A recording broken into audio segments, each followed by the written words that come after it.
বন্ধুরা, আজকে আমি একটা নতুন ভিডিও নিয়ে চলে এসেছি। এই ভিডিওতে দেখাবো আজকে আমি একটা স্কুল প্রজেক্ট বানাচ্ছি। আমার ভাইয়ের জন্য একটা স্কুল প্রজেক্ট বানাচ্ছি। তো দেখো, এরকম আমি একটা মোটা কাগজের পাগে দাগ টেনে আমি নাম লিখে নিচ্ছি। প্রথমে স্কুলের নাম লিখবো, তারপরে হচ্ছে আমার ভাইয়ের নাম, মানে স্টুডেন্ট হই তাই স্টুডেন্টের নাম, ক্লাস, রোল নাম্বার, সেকশন সব আমি আগে রুল দিয়ে লিখে নিচ্ছি। তারপর আমি এর উপর দিয়ে মার্কার পেন চালাবো, কারণ প্রথমে মার্কার পেন চালালে যদি ভুল হয়ে যায় তখন তো নষ্ট হয়ে যাবে না। ওই জন্য আমি আগে রুল দিয়ে লিখে তারপরে যে কার্ডবোর্ডের উপরে একটা বর্গাকার, একটা আয়তকার এঁকে নিচ্ছি। এঁকে আমি কেটে নিব। তো এই কাটাকাটি জিনিসগুলো ছোটরা নিজেরা করবে না, বড়দেরকে দিয়ে করাবে। তো কাটার পরে এই যে এবার আমি মার্কার পেন দিয়ে আমি সুন্দর করে আগে লিখে নিচ্ছি লেখাগুলো। তারপরে আমি একটু আস্তে আস্তে চারিদিক থেকে একটু ডিজাইন করে দেবো লেখাগুলোর মধ্যে। তো যেরকমভাবে কোনাগুলো ধরে ধরে এরকমভাবে বাঁকিয়ে ডিজাইন করে দিচ্ছি। এরপর চারদিকটাতে আমি যে রুল দিয়ে দাগ টেনে রেখেছিলাম, সেই রুলের দাগগুলো দিয়ে মার্কারের বর্ডার করে দিচ্ছি। তো চারিদিকটা দিয়ে আমি ডবল করে মার্কার করে নিয়েছি। তারপরে এরকম একটা গোল করে কেটে নিয়েছি। তো এবার এই যে এরকমভাবে নিয়ে একটা চোঙের মতন, মানে জলের পাইপ যেরকম হয় ওরকম বানাতে হবে। তো জলের পাইপের মতন বানিয়ে নিয়েছি। আর এই যে একটা ত্রিভুজ, এই ত্রিভুজটাও বানাতে হবে। এবার এগুলোকে আমি যে এরকমভাবে কাগজের উপর রেখে কেটে কাগজ দিয়ে পুরোটাকে ছেটে দেবো। প্রত্যেকটা আমি এরকম করে নিয়েছি, দিয়ে তারপর মার্কার দিয়ে এরকমভাবে একটু করে দাগ টেনে নেব, যেন দেখতে ভালো লাগে। তাই জন্য এরকমভাবে দাগ কেটে নেওয়ার পর এই যে আমি এতগুলো বানিয়েছি, তো তোমরা দেখে নাও। এবার পরে আমি এরকমভাবে পেপারগুলোকে আগে ছোট ছোট করে কেটে নেবো, কারণ এরপরে নাম লিখতে হবে, সংজ্ঞা লিখতে হবে। তাই আমি আগে আর্ট পেপারগুলোকে ভাঁজ করে চাকু দিয়ে ছোট ছোট করে কেটে নেব। কেটে নেওয়ার পরে এর উপরে আমি আগে রুল দিয়ে কিছুটি লিখবো, কারণ প্রথমে মার্কার দিয়ে লিখতে গেলে ভুল হয়ে যেতে পারে।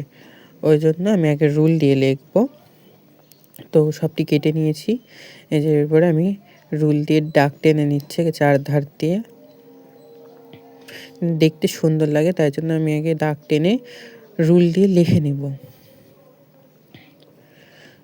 রুল দিয়ে লেখার পরে তারপরে তোমরা ওখানে মার্কার পেন ইউজ করতে পারো বা কোনো জেল পেন ইউজ করতে পারো লেখার জন্য। আমি এখানে মার্কারটা ইউজ করিনি, কারণ মার্কার দিয়ে লেখাগুলো একটু মোটা মোটা হয়ে যাচ্ছিলো। তাই আমি যে নীল কালির যে জেল পেন হয় ওই জেল পেন দিয়ে লিখেছি। তা আমি যাকে রুল দিয়ে আগে এঁকে লিখে নিচ্ছি ভালো করে, ছোট ছোট করে আমি আগে গোটাটি লিখে নিব। তারপরে আমি এর উপরে পেন চালাবো।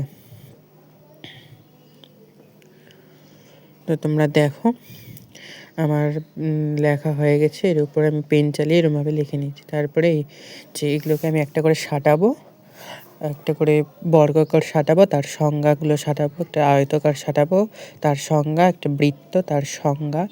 আর এই যে এখানে যে চোঙের মতন ওটা সাঁটানো হলো। তারপরে হচ্ছে ত্রিভুজ সাঁটিয়ে নিচ্ছি। তারপরে এই যে জন্মদিনের টুপির মতন ওটাকে সাঁটিয়ে কিছুক্ষণ শুকিয়ে নিয়েছি। তো শুকিয়ে নেওয়ার পরে দেখো, আবার তার সংজ্ঞাগুলোর জন্য একটু পিছনে হাত দিয়ে এবার আমি এই সংজ্ঞাগুলোকে সেঁটে নেব।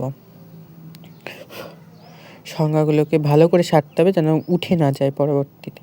যেন বেশি বেশি করে একটু হাত দিয়ে হাত দিয়ে একটু ঘষে তারপরে সাঁটাতে হবে।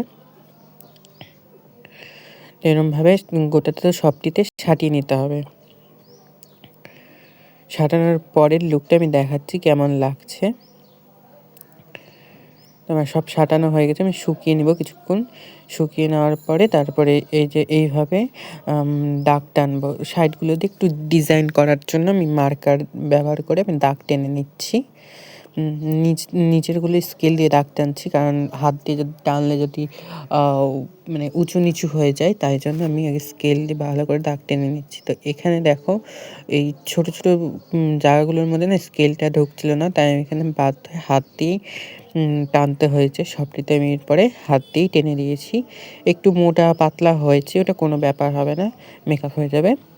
তো আউটলাইনগুলো আমি ভালো করে আমি আগে সেট করে নিয়ে নিয়েছি। এবার একটু শুকিয়ে তারপরে ফাইনাল লুক তোমাদের সাথে দেখাবো। এই যে শুকানোর পরে এটা ফাইনাল লুক। ভালো লাগলে অবশ্যই লাইক কমেন্ট শেয়ার করবেন।